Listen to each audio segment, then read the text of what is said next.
Hey, I am Becca. Welcome to this Lunch and Learn. We are very, very happy to be here today with Chris Nowicki to talk about how to improve home Wi-Fi speeds.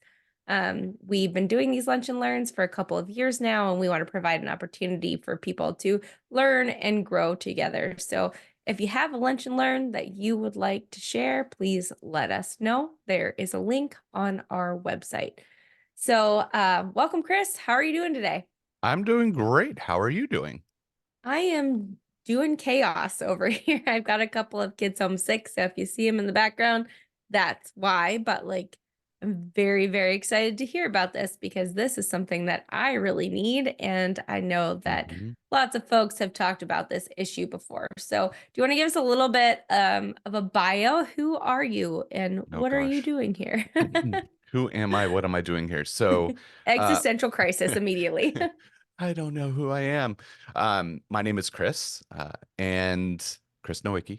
And I live just outside of Chattanooga, Tennessee, in a tiny town called Cleveland, in between Chattanooga and Knoxville, on the east side of Tennessee. And I actually have been a part of Virtual Coffee for almost a year now, coming up in June, so a little bit far off. I'm a career transitioner, so I am been in aerospace for 17 years in multiple roles. Since 2014, I've been a senior manager, and I'm trying to get out of that and break into tech as a full stack developer, back end developer, front end, whatever I can do to find my place in this crazy developer world. And then that's how I got to know Virtual Coffee, was through a conference. Someone told me about it, Abby, and I joined, and it's just been awesome to be a part of a community where everyone supports each other. We're all in similar places in life, and some of us have been where I'm at, transitioning and made it, and they offer encouragement. It's just a wonderful space. So, yeah. Hey, thanks so much for being here and thanks for sharing both your intro and also what you're going to share in your presentation today. So I'm going to hand it over to you now. If Sure. folks have questions, feel free to ask those in the chat or I'll bring them to Chris at the end of our lunch and learn today. So go ahead, Chris. Thank you.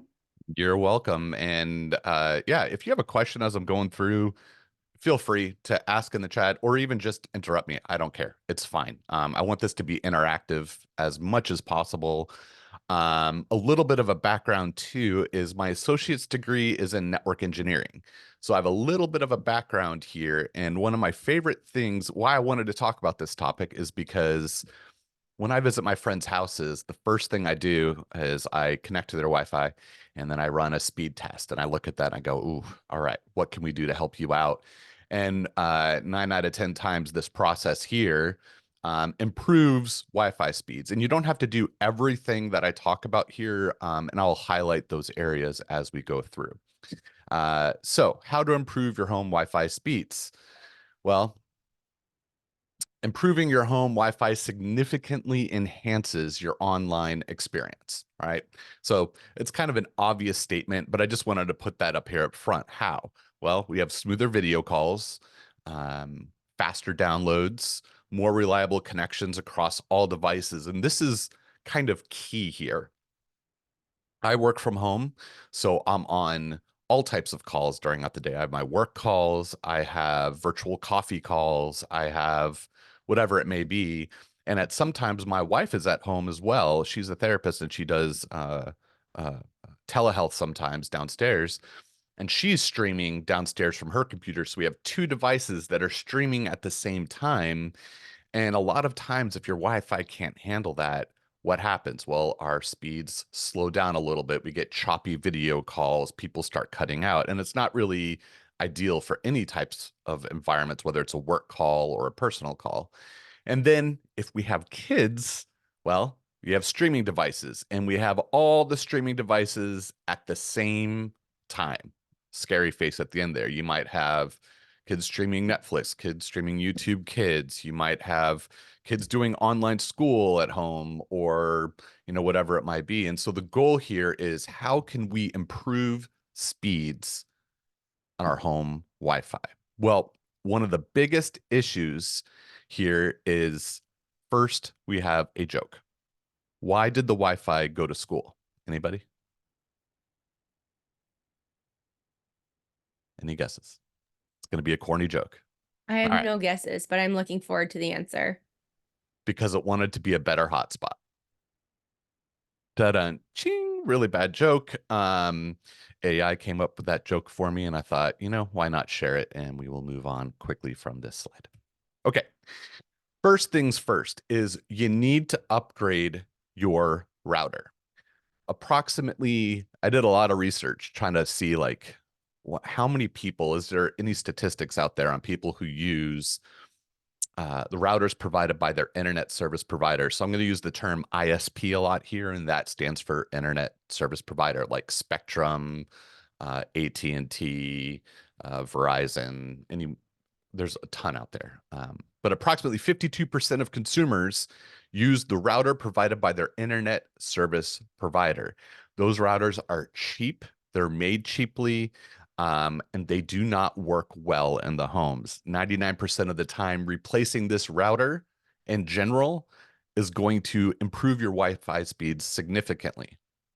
We as consumers lose $150 a year on average renting from their ISP. So we're paying $5 to $10 a month to do this. Okay. Now, why is this number important? Well, this number is important because it does cost money to upgrade our router. We'll get into the cost in a little bit, but it does cost some money. So we need to go back to this right here and think through if we're using what's provided by the internet service provider, then we're wasting money. We're giving them money to rent a router that is horrible. It does not work well. You're going to get horrible speeds. And customers who have bought their own networking hardware found to be happier with reliability, range, and the value. Paying $150 a year on top of what you're paying for your internet service. Hey, And James. Or sorry, not James, Chris. I said yes, James because I looked at his picture and saw his name. Um, so this is definitely sound logic. I'm one of those people that does use the ISP router, and my initial logic was, well, if I buy my own, like, doesn't this, because this is coming from someone that doesn't know anything yeah. about Wi-Fi speed, doesn't this technology upgrade like pretty quickly? And by the time I'll buy it, and then something new will come out, and then I'll be like, oh my gosh, now there's a newer thing. And if I'm renting it from my ISP, then I can just get the updated router or whatever. But here's the thing. Here's the catch. They're not updating their routers, and they're not going to tell you there's an update, and you're going to continue using something old for a while. You're absolutely right in the fact that technology is changing quickly. I went online just to take a look at, and I have another slide on this, on how much does it cost to upgrade to the right Wi-Fi router. And I thought the ceiling was $500. No, the ceiling is now up to $1,700. But the technology that the $1,700 routers are using, our machines aren't even there yet. It's going to be years before our machines get to that spot. Okay. So I'll give you an example. The router that I'm using at my home, I bought in 2021. It's been 3 years. The company that I use is Eero. We'll talk about them in a little bit. And their devices have upgraded since. They now have versions that are $1,200, $1,300. I bought mine for $500. The one that I bought now is going for $150 to $200, and it still works phenomenal for what we do in our homes. So you can upgrade now, and it's going to be great for 5 to 6 years. But think about that. What's $150 over 5 to 6 years, right? Or what is it? And you're going to be paying for those horrible speeds that they're not going to upgrade for you, or you go and upgrade yourself, right?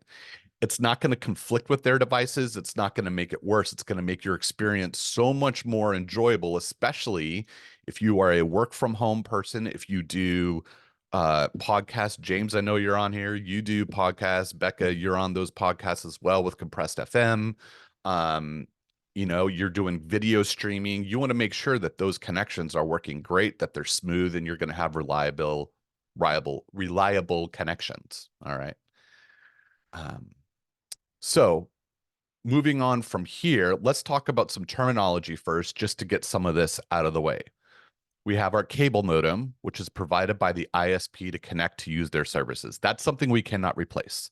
The cable modem is sometimes they are combined cable modems and they have Wi-Fi combined in them that they provide you, or they provide you the cable modem and a Wi-Fi router combined together. But that you cannot replace. You have to use that. Wi-Fi router provides Wi-Fi security, IP addresses to your home devices. Ethernet, that's a cable, you know, old school cables. If you remember any of those, that you can plug into your computer, into the wall, and it provides a little bit of a faster connection than Wi-Fi. And then a mesh network. And I tried the best to figure out how to explain this. And I said, you know what, we're just going to get the definition. So a mesh network is a type of network topology in which devices, also known as nodes, so a node could be an iPhone, an iPad, all those are interconnected. Each node is linked to multiple others, creating multiple routes for data to travel. Okay, which increases the network's resilience in case of a node or connection failure. This type of network can efficiently route data between devices and clients, providing a consistent connection throughout a physical space. The physical space here is your home. Providing a consistent connection is providing a consistent connection between your laptop and a video call that you're having, or streaming TV shows while someone's streaming YouTube upstairs, or streaming the latest content from your favorite YouTube person, right? The mesh network allows for consistent connection across all devices connected to it. And I have a whole slide on how this works to provide a little bit more detail. Chris, real quick, before you go into the next slide, I just wanted to add in here with the cable modem, depending on your ISP, sometimes you actually can provide your own. So for instance, I have Comcast in the Washington, D.C. area, and you can either rent Comcast cable modem for $10 a month, or you can get your own. So like I went and I got a Motorola surfboard off of Amazon. Yep, absolutely. And that's a great point. Some of them you can't. So some of them you can replace, some of them you can't. For example, I have AT&T fiber at my house and I cannot use my own. But in your example, 1000% correct. You can either rent the cable modem from the ISP or you can buy one.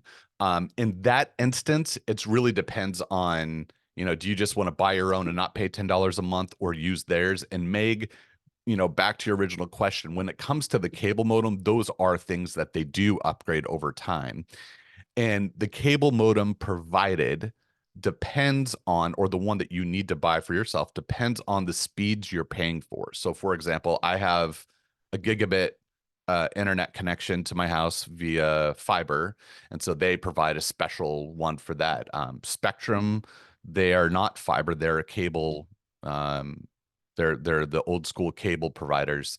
You can buy speeds of 500, 250, 500, depending on what speeds you buy, or depending the cable modems that they give you. Here's a really fun fact though about this. So when we buy internet from our service providers and we are paying for speeds, right? A gigabit, 2 gigabits now, you can get up to 5 gigabits with AT&T now, which is crazy. Here's the thing. What you buy on the internet for Wi-Fi routers, all of the companies, they have a regulator on them that regulates that speed. And it's crazy how they can control the speeds in which we could have in our home. If they didn't have those on there, then we could have insanely fast internet in our house. So it's just an interesting fact there. And Joe, thank you for bringing that up. I hope that doesn't confuse anyone. Just to recap that piece, Most of the times, your internet service provider provides you with the cable modem. Using what they provide you for the speeds that you buy is going to be perfectly fine. We don't need to worry about that. If they give you an option to buy your own, you can buy your own. It just depends if you want to pay for one on your own or pay them $10 a month. That's an up to you case. In this instance, I'm talking about the Wi-Fi router, where that's something that you want to make sure you buy separately, even if it's provided and combined with the cable modem that your internet service provider provides you. Cool? Cool. So what type of router should you buy? I highly recommend a mesh router. You can look up the term mesh router. You can type in mesh router in Amazon.com, and you're going to get a lot of options in there. It's mesh routers, like we talked about, expands the coverage area in a single Wi-Fi network, aka our home. As you move throughout your house, the mesh network will choose which router hotspot you should use without losing speeds at price ranges of $250. And what we're talking about today is going to be $500, because I don't think you need to spend any more than that. Now, there's a confusion here. Some people say, well, I'm just going to go and buy a $25 network extender off of Amazon, and that will extend my network. No, it does not. The extender is a copy of your network, and it reduces speeds by 50%. So if you're getting speeds, let's say on your mobile device, if you're getting speeds of, let's say, 150 megabits per second, well, you're going to only get about 75 megabits per second with an extender, or even less at times. And it's a copy of it duplicates your Wi-Fi name. So if you name your Wi-Fi something funny like Too Fancy for Wi-Fi or whatever it might be, it'll to make a copy of that, and it slows everything down. So I have a pictorial on this of how this works. So on the left up here, we have the mesh base unit. So that's like the initial unit that comes with it. Most mesh devices come with at least two. You're going to have a mesh base unit and a satellite unit. And you're going to see terms called dual band, tri-band, and now up to quad band Wi-Fi. What does this mean exactly? So here's what this means.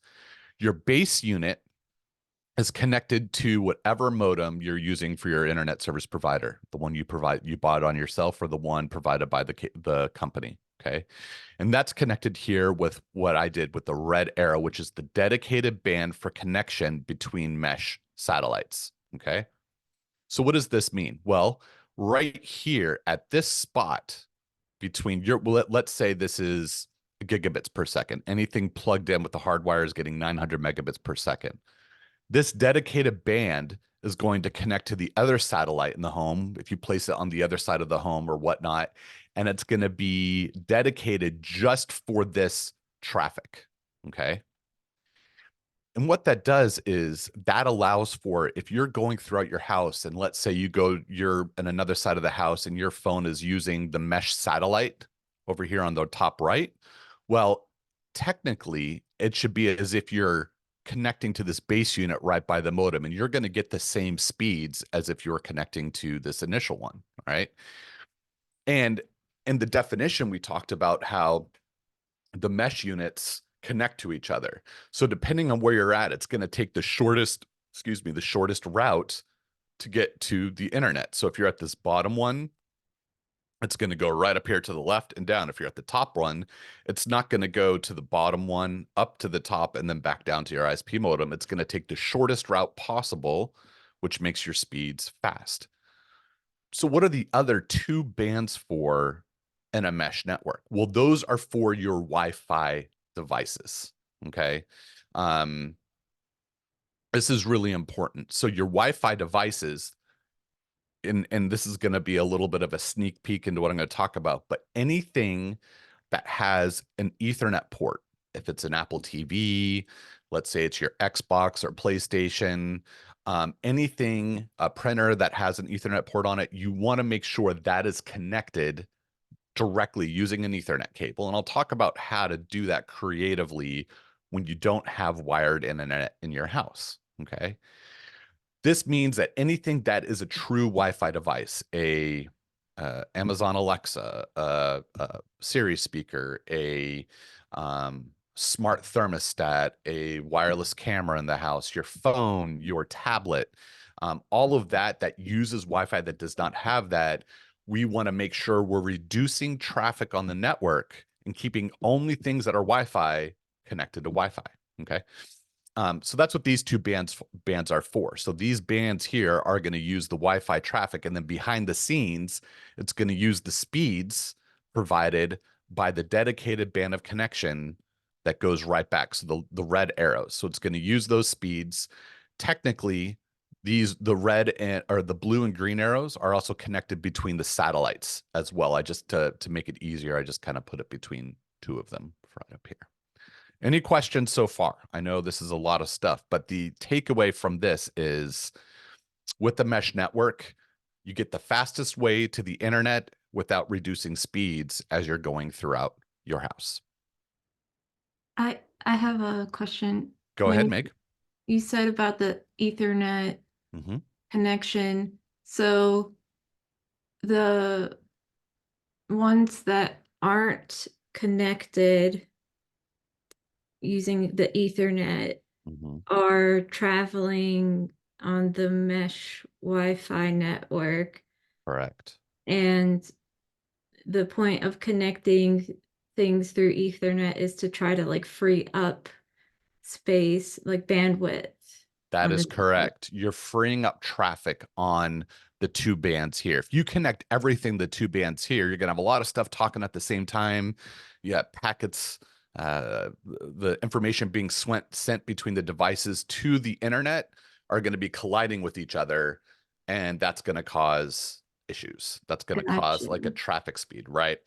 And to be clear, these when I say tri-band, these are not physical connections. This is all happening wirelessly. So the units are connected just via this wireless red band. It's on a frequency that's different from the other two. It's at a frequency that can transfer data at high rates. And so these are not connected together physically. These are spread throughout the house. But the cool thing about a lot of mesh networks is each unit, the satellite units, have Ethernet connected to them. So you can plug in a device directly into, and I'll show this in a later slide, directly into a satellite, and it's as if you're plugging directly into the internet at the base modem. Let me give you a little sneak peek to that just real quick, and then we'll jump back. On this screen here in this room, right? This is my office. My wife and I rent our house, so we cannot run actual Ethernet cable throughout the house. My laptop is connected directly to a satellite via a cable. Okay. It's getting 878 megabits per second download. That's insane. The internet modem is downstairs in the living room. And this connection between my laptop and the internet downstairs is happening because I'm connected to a satellite network on the right. And because of that dedicated connection, I'm getting speeds as if I was plugging directly into this modem down here. Does that make sense? Cool. Yeah. Yeah. All right. Now, in comparison, my phone on Wi-Fi in this room is getting 361 megabits per second download, which is okay for your phone. I mean, look, 4K is streamed at, I think, at like 25 megabits per second, right? So 361 megabit download on your phone is just fine. But if I'm on my laptop and I'm downloading a big package, I'm installing NPM packages, I am uploading a video, downloading a video, that speed really helps in transferring of data quicker, and it helps with the quality of video. I stream to Twitch sometimes, on Zoom calls, and this speed and that upload speed really help with getting data back and from their to and from their servers quickly to provide a reliable connection so that people watching on Twitch, people hanging out on Zoom, they're not hearing my voice being all chopped up. They're not seeing my video stopping left and right. Okay. So this is really important, and we can come back to this as we need to. Now, what are some devices that you can use? Again, do not use the router provided by your ISP. So here's a few that I would recommend, okay? I would recommend a Netgear Orbi. There's two versions, right, that they have right now, and those are in the 449 price range, 500 price range. I use Eero. I think for the price, Eeros are great. The Eero Pro 6E is wonderful. As a side note, Eero is owned by Amazon. So if you have some of the newest Amazon Alexa Echo devices in your home, guess what? Those Echo devices now become Wi-Fi hotspots that connect to Eero and help expand the network coverage in your home, which is crazy. I have the one at the bottom. I have an Eero Pro 6 at the bottom, and that is the one that captured the speeds that I saw below. And you're looking at 179 for 2. You can get 3 if you have a bigger home. My home is 2,000, a little over 2,000 square feet, and 2 cover it just fine. So these are kind of the 2 brands that I would recommend. Netgear is known for, they do corporate networks, enterprise network infrastructures. They do home network stuff, which I'll talk about in a little bit. And then Eero is more of a, I think just as comparable. They're a dedicated company that focuses on mesh networks. They don't have switches or routers or anything like that. Okay. So these are the ones that I would recommend. And like I said, you're looking at it anywhere between $179.99, which this is on sale from $300, all the way up to the $500 mark below. Realistically, you're not going to notice too much of a difference between the price ranges. So I would, if I were Meg and I'm looking at long-term investment, I would go with the Eero Pro 6E. Because that one, it's the 6E Wi-Fi standards, which a lot of computers are coming with. And even the Wi-Fi 7 standards are going to be backwards compatible. And devices are not released with Wi-Fi 7 yet. So 6E is a really good place to go. That's a good spot to be. And for $319, it's a pretty good deal. Now, how does this work when hooking it up to your cable modem? Well, it's very simple. You have your ISP cable modem, and then you have your mesh router, the base unit, and they tell you what the unit is when you get the device. All the devices are a little different, but they will tell you which one is the one to plug into your cable modem.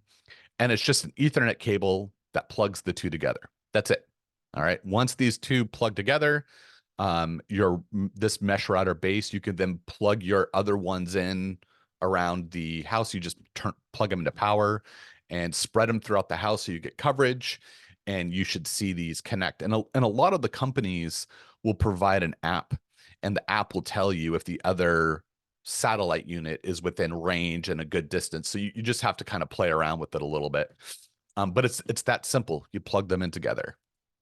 In the instance, I'm going to use a more complicated instance like what I have at my house, where what happens if when they give you a router that also has built-in Wi-Fi.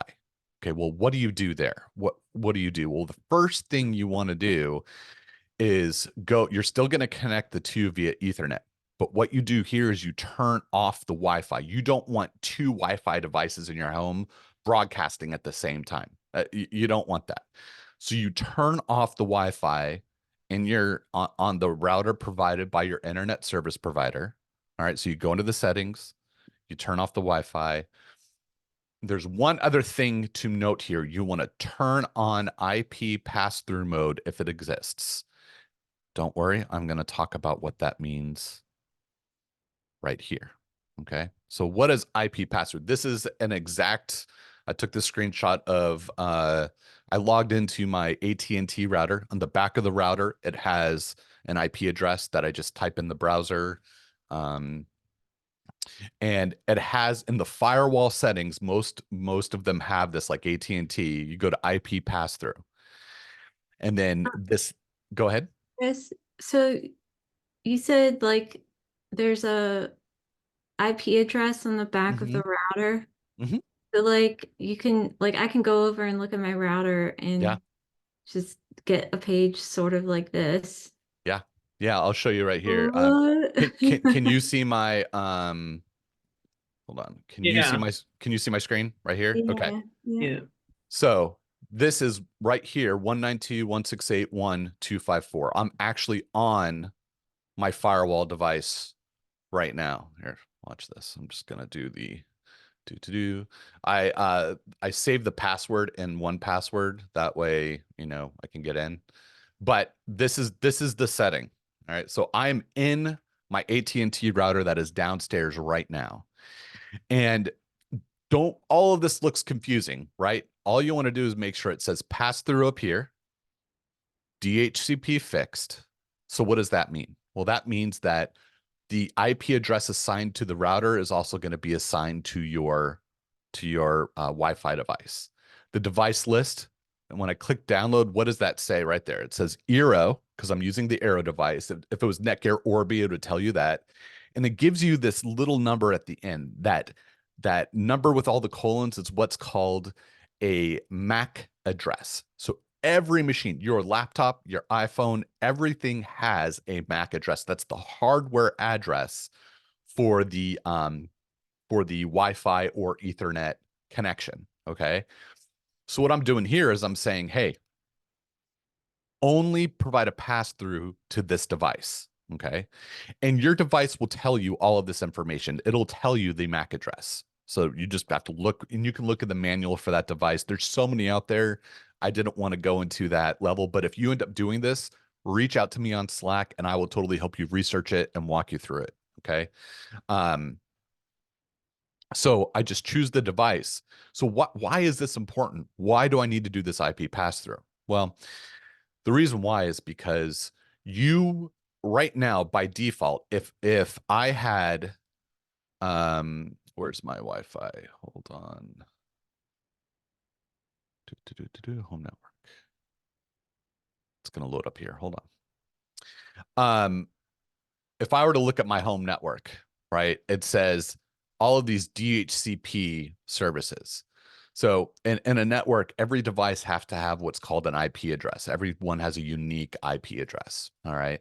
And so by default, the router is handing out the ISP router is handing out IP addresses, and my Wi-Fi mesh network is handing out Wi-Fi addresses. Now we got 2 layers of IP addresses being handled out, and it makes your network so much slower. By doing this IP pass-through right here, you're basically saying your Wi-Fi device or this Eero-based network right up here is at the internet. When you connect this to your ISP, that is the internet right there. And your Eero device is going to provide all the firewall. It's going to provide the IP address. It's going to provide everything that you need to connect.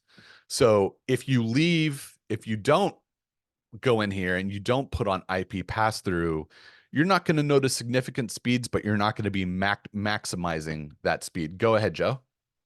Oh no, I just wanted to add that it might also be called bridge mode too. A lot of times if you just Google like whatever your like Wi-Fi router model name is on there and bridge mode, you can also get this. Not everyone will call it IP pass-through.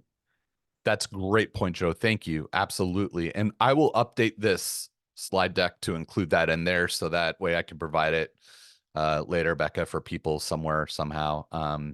But yeah, it's either called bridge mode or IP pass-through. They both mean the exact same thing. Okay. All right. So once you do that, what's next? Well, use Ethernet whenever possible. The less on Wi-Fi, the better. So let me give you an example of how I do this in my home. All right. If your devices have Ethernet and are near your mesh router, then use a switch to connect them together. Well, in my living room, all right, I have a fireplace, and above my fireplace, I have my TV, and mounted to the back of my TV, I have my Apple TV, right? And then over to the left, I should have taken a picture of this, but I didn't. I'm thinking about it now. Over to the left, I have like a bookshelf, and on that bookshelf is the actual Eero device and the ISP router and all that sort of stuff, right? So what do?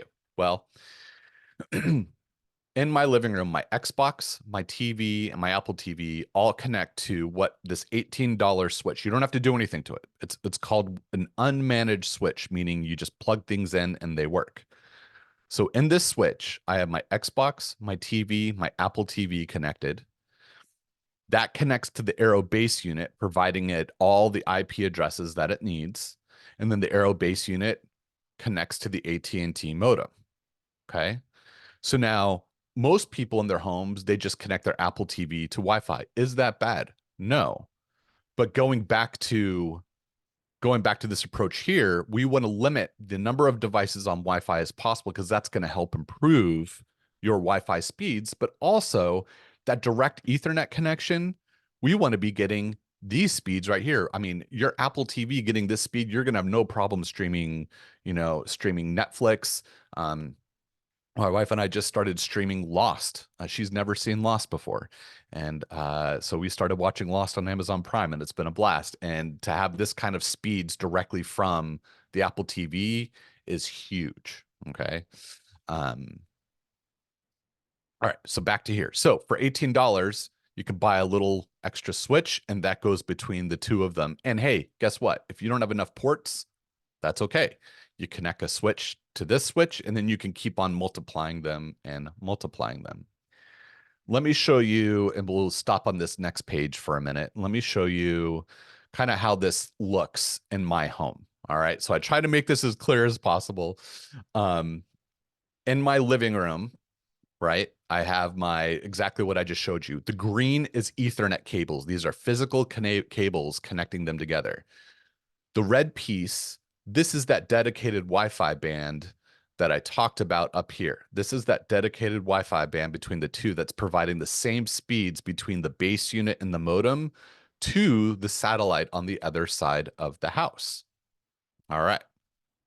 So that is this red mark right here. That's the dedicated Wi-Fi band.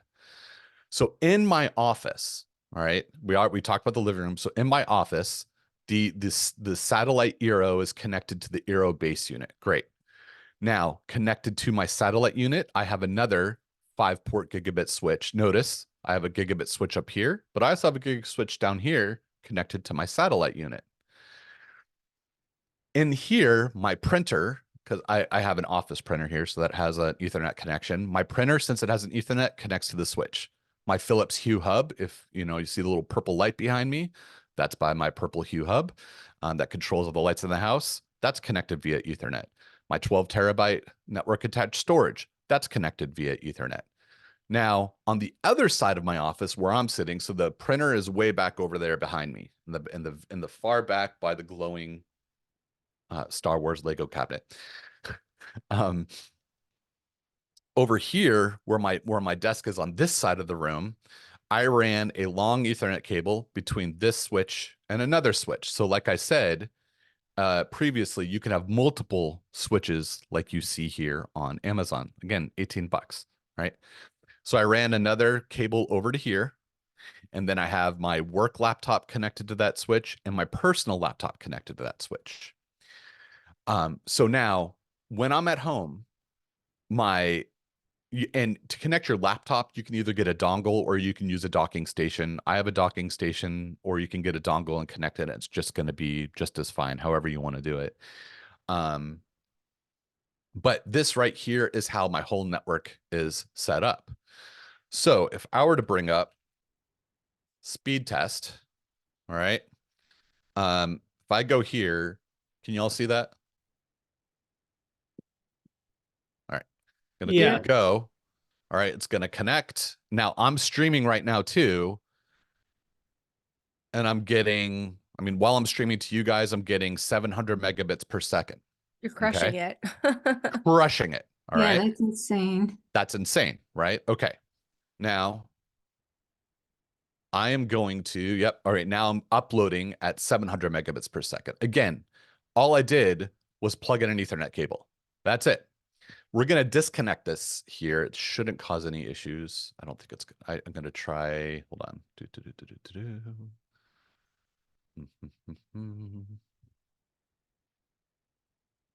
Just go to my network settings here. Our network is called House Hufflepuff. I don't know if you guys are Harry Potter people, but we've decided that we're a House Hufflepuff. But I wanted to show you this. Okay. On a Mac device, when you connect Thunderbolt or when you connect Ethernet to your device, it prioritizes that as the connection. Notice down below, I have Wi-Fi connected as well, right? So all of these devices right here, I'm afraid to disconnect the Ethernet because I didn't test that and I don't want to lose the speed here. But if I disconnected the Ethernet cable, the Wi-Fi speeds you're going to see are going to be that of the phone. So I'm doubling my speeds right here just by direct connecting, and I'm in my office. I'm far away. So for people like, you know, James on the call, for everyone who does Zoom calls, who do podcasts, Becca, I know you've been doing a lot of podcasts and a video podcast. This helps with that connection. And by the way, now that you're at 878 megabits per second download, let me show you that too. If you have a Mac, you can get the app speedtest.net, but notice at the bottom it says Tucker, Georgia. You can actually change to your local area. So I'm going to change to just the Chattanooga, Tennessee area. And if I hit download, before we had 700 megabits per second, and now we are getting a little bit less. So it depends on where you're connected to. That does not prove my point well. But anyway, you get my point here. You can change. Let's go. Let's move that one more time. Let's go to, I think it's this one. There we go.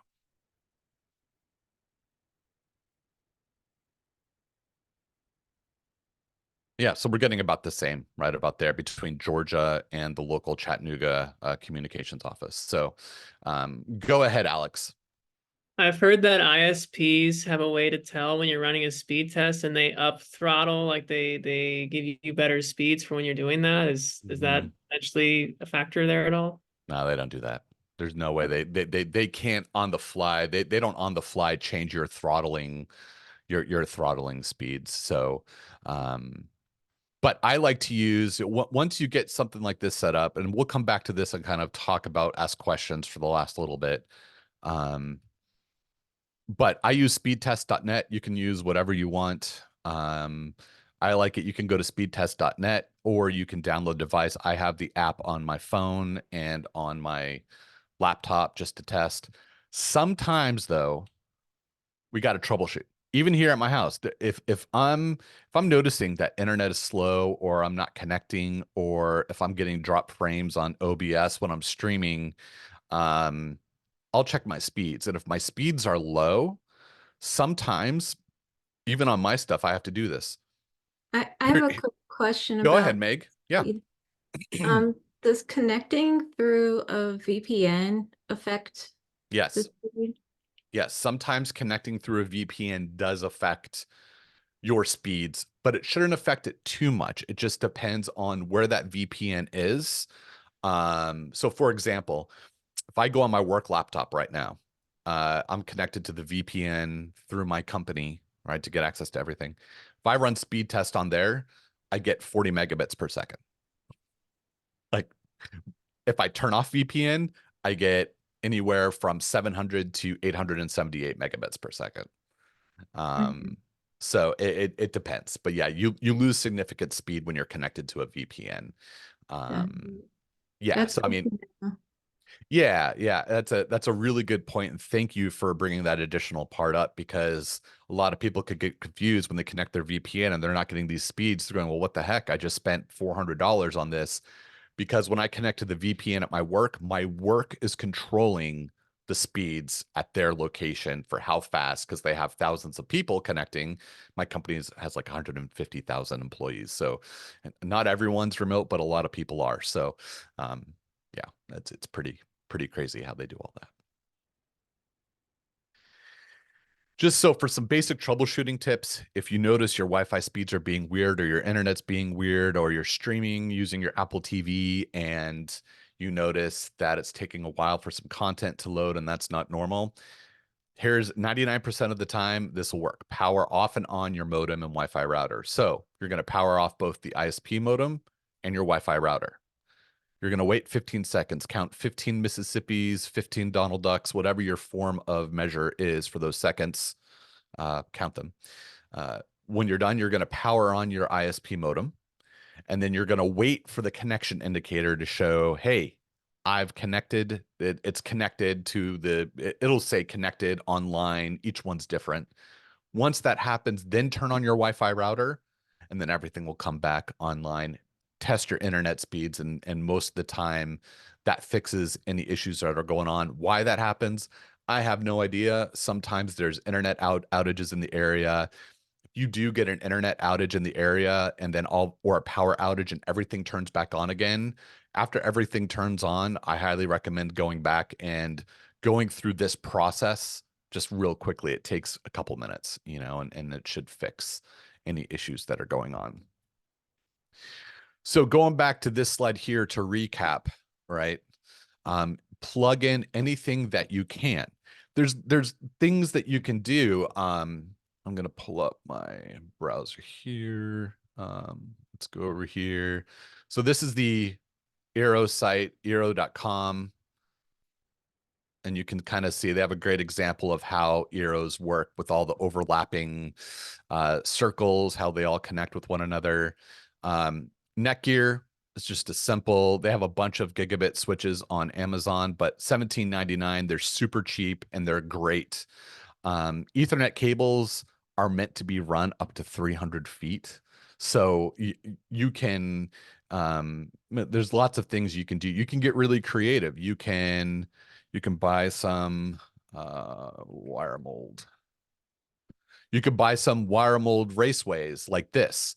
And kind of, this is what I do. Behind my TV, I have a wire mold that runs the Ethernet cables to the TV and my Apple. And then this goes alongside the wall, same color as the wall, and then goes down the side. So that way it makes it a little neater and hides the cables if you're into hiding cables, that sort of thing, to hide the Ethernet cables. If you get Ethernet cables, you're going to want to get Cat6 Ethernet cables is what I recommend. And you can get multiple lengths. Amazon basic cables are fine. Those are just as fine. They're good as anything else. And you can get different lengths. You can get up to a 50-foot, 25-foot, and whatever you need. If you are, and go ahead, Alex, I see you got your hand raised. Is there a reason why you recommend that? Is that just superior? Is it faster? Is it newer? Cat6 is rated for gigabit. Okay. That's why. So And if you don't have it in your area, it'd still be better to get that because it'll pass through the most it can. Yep. It's going to pass through the most that it can. So, and these are rated for that gigabit. So that's a great question. Yep. So Amazon Basics RJ45 Cat6 Ethernet cable is going to be great for what you do at home. You can get 25-foot, you can get 3-foot, 50-foot, whatever's needed. And that will be perfectly fine. And again, you can get wire molds to hide it. You can get creative. And, you know, if you are in a room where, let's say, you want to try the route of like my office where almost everything that I can have is connected to Ethernet. When you do this, you just have to buy another satellite unit and it will connect. And sometimes individual satellite units are $70 to add to the network. But then now that satellite unit usually has one Ethernet port, and that Ethernet port you plug into a switch, and then you plug in whatever you want into that switch. The switch will manage the traffic for you automatically, and then you'll get those crazy speeds that we saw right here. All right. I tried to keep this as high level and not complex as possible. Let's just go back to some of the takeaways. All right. Upgrade. If your ISP provided you a Wi-Fi combined router, buy your own Wi-Fi router. Turn off the Wi-Fi on that router and turn on bridge mode or IP pass-through mode if it's available. You should have permissions to be able to do that. Again, on the back of your ISP modem provided, they'll have an IP address with the password for the admin on how to log in. If you run into any issues at all, you can contact me on Slack and I'll help you out. I'll look up your version of your modem and see what we need to do to get on in. You're going to want to plug in everything as possible, reserving Wi-Fi for the things that need Wi-Fi. And that's about, I think that's about it. I hope. Chris, you crashed it. Awesome. I hope that wasn't This is too amazing. complex. And also, I feel super sad about my Wi-Fi right now. What is happening? So thank you. I'm just trying to see if we have any other comments in the chat that we missed. Alex has a question now. Go ahead, Alex. Hey, Chris, are you gonna have these slides for us available? Yeah, I don't know how to distribute them, Becca. I don't know if I just, I don't know. Yeah, Thank so you, by the if way. you want to put them in the VC events channel, that would be a really great place to do it. Or you can send them to me. I've got a podcast that I'm recording in 9 minutes, so I can't put them out immediately, but I can put them in about an hour. So if you send them to me, or it doesn't have to be today, if you send them to me over the weekend, I'm happy to put them out there because I don't think that we'll get your video up until next week anyway. That's fine. I'm going to make some changes. Yeah, I'm going to add a few things that were talked about here just to make it clear so that it lines up when people watch it again, and it'll be available on the slides later. And of course, if you have any questions, reach out to me. I hope this helped y'all, or at least helped with the basic understanding 100%, of what you can do. Definitely helped me. I know Meg has another question, so let's jump to her real quick. Do you have a recommended way to tastefully hide all these Ethernet cables? Yes. Yes, I do. I'm going to go back over to here. Your local Home Depot could have these, but if you're an Amazon person, just look for wire mold raceways. And this is what you can put along the baseboards. You can put them. I will add in a picture of how I did this on my downstairs in the living room. Over here in my office, I just have one cable that runs and just kind of hidden by the baseboard, so I didn't have to do a railway. But I am OCD about hiding cables, so I live by these raceways, and it just depends on how many cables you're looking to hide. But if you're trying to do a long, like run a long cable, you can do that via wire mold and just hold it. And they stick on to the wall, so you don't have to screw them in or anything. So if you're in an apartment or whatever, it just may take off a little bit of paint, but not much. Also, just to add, even if you're not going to go for the whole wire mold route, Velcro cable ties are a lifesaver. Yeah. Velcro cable ties are great. These things are a great way to bundle together. For me, my router is Velcroed to the underneath side of my desk. That way it's just easy to run the cables to the devices on top of my desk, as needed. And then I think cable clips. You can do these guys right here. So these guys are also good as well. You just need to get the right size. I think the bigger one's the better one, but you can kind of, if you own your home or whatever, you can nail these in to kind of hide them along a certain path as well. So there's lots of little options. If you want to take a picture of your space or just describe your space to me in Slack, I will happily give you some recommendations. All right. Thanks so much, Chris. I know that this was very helpful to me and many other people here. Thank you all for watching this Lunch and Learn, our latest Lunch and Learn from Virtual Coffee. We've got another one this month. And just a reminder, Virtual Coffee is an intimate conversation that we extend to all members of the tech community to create meaningful opportunities for learning, leadership, and contribution for everyone. So if you're interested in joining Virtual Coffee, you can find us at virtualcoffee.io, and you can check out all of our Lunch and Learns in our Lunch and Learn playlist. So thanks, Chris, and thanks to everybody who has contributed a Lunch and Learn. We're happy to hear more from you, and we can't wait to be back with the next one. Yay. Cool.